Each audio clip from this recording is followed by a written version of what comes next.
Galit na galit siya kay Mang Kanor. Kaya hindi imposible na may gawin siyang masama kay Mang Kanor. At si Eira, hindi niya papakasalan si Eira dahil mahal niya. May masama siyang balak kay Eira.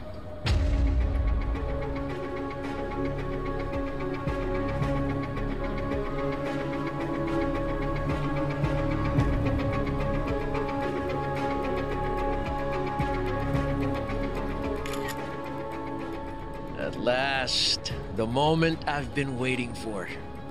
Our wedding, Era. Pinahirapan niyo pa ako ni Lilet. Sa akin pa rin pala ang bagsak mo. After this, everything changes. No more debts weighing me down. With Era wrapped around my finger, I'll have everything I need. Control, power, revenge. At higit sa lahat, makakaganti na ako sa nanay niyo ni Lilet, kay Attorney Simmons. Sayang, wala ka na, Attorney Simmons. Panoorin mo na lang kung paano ko pabagsakin ang pinakamamahal mong mga anak.